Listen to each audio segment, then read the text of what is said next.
Gears of War 4 is finally here, and it is great. But we're not here to talk about how great the game is. We're here to talk about the secrets and the Easter eggs that you can find within it.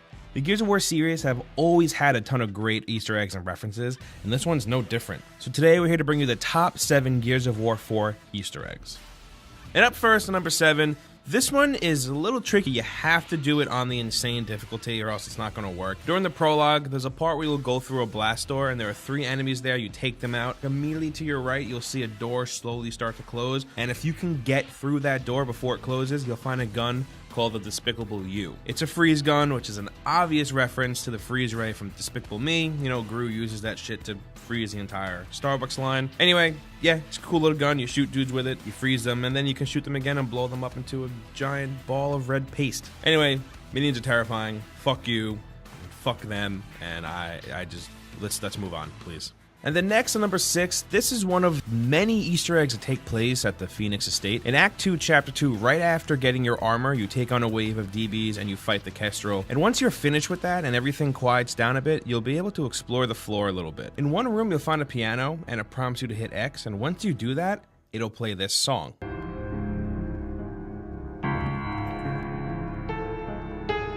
And it's the OG main theme from the first Gears of War. And this is one of many Easter eggs that you can find in just this part of the game alone.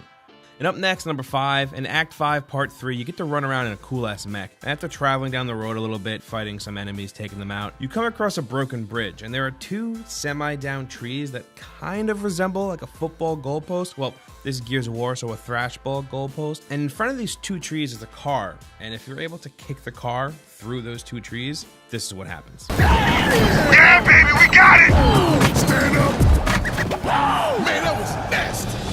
Yeah, as usual, you get Cole, who's hyped as fuck, and you get fireworks shooting, and you get a little rap from him. And also, after doing this, there's a thrash ball that pops up behind you that you can kick around for a little bit and take a break from fighting waves of enemies. And up next, number 4, this is actually a very small one that I missed on my first playthrough. I didn't notice it until I played this chapter a second time. But when you get the Fabricator back to Reyna Settlement and you're preparing for the COG onslaught, Reyna is giving orders to everyone, and one of the names she yells is Carmine! She yells at him to get back up there! And you actually see him on the turret taking out a dropship. And just as Oscar's bragging about how he taught him everything he knows, he meets the fate of every other Carmine in the game and he dies. Dude gets a drop pod dropped right on his dome, like just splat. And depending on where you're looking when Reyna actually calls his name and orders him to go back to the turret, for a split second you can see him and it looks like he's wearing his signature helmet or maybe a bandana and goggles that are glowing blue that kind of resembles it. You can't really get a good look at it, you just see it quick, but it's definitely a throwback to Carmine that we all know from Gears of War 1, 2, 3, and Judgment.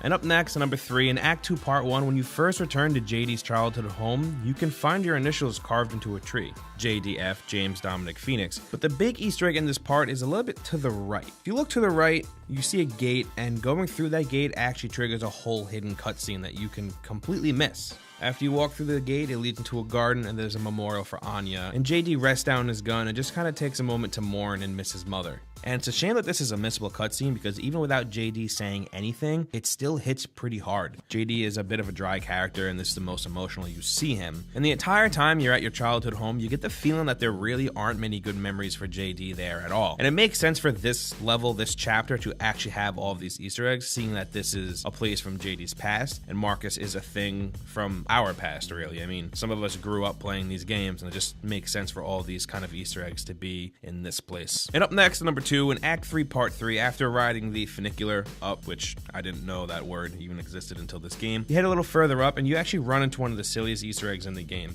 You come across a little hallway, and in that hallway there's a bunch of tables and chairs, and if you run through them like a child, JD will actually start yelling like a crazy person. Between JD yelling and the loud sound of the metal tables and chairs bouncing back and forth of each other, it's actually really funny. Dell also calls you out real quick, essentially just, telling you to calm down and asking you if you're done yet. And up next, on number 1, this is definitely hands down the best Easter egg in this game that I've come across so far. And when you meet up with Marcus at his home and you fight through waves of DBs, you eventually get to a greenhouse and DBs start busting through the ceiling, and Marcus drops probably the best line of the Gears of War series, and I think the overall favorite here at the office, and it sounds like this. Shit, they're gonna mess up my fucking tomatoes! As you can tell, he's obviously very upset about his tomatoes, and after the shootout, if there are some tomato plants left, just go ahead and destroy the rest. Just shoot the rest and see what happens. You're in for a treat, and here's what happens after doing that. How long I worked on this fucking house alone? You know what it's like being a fucking hermit? Fixing a house? There's no Home Depot out here, you fucking assholes. Fucking tomatoes. They fucked my tomatoes up! God damn it! I'm never gonna have a fucking good sauce again! Damon Baird, you're a cock! Yep, it just triggers Marcus cursing and yelling about his tomatoes and making some references to the members of Delta Squad, calling one of them a very not nice word. And as an Italian, I feel him on never having a good sauce again. That's devastating, and I would probably just want to end it all right there. Listening to John DiMaggio losing his shit is just great and so fun. I listened to this about 4 times already just today. And this also unlocks a new type of grenade called the Dom Tom, which is a tomato that just blows up into, I guess, ketchup, because that's what tomatoes are made out of.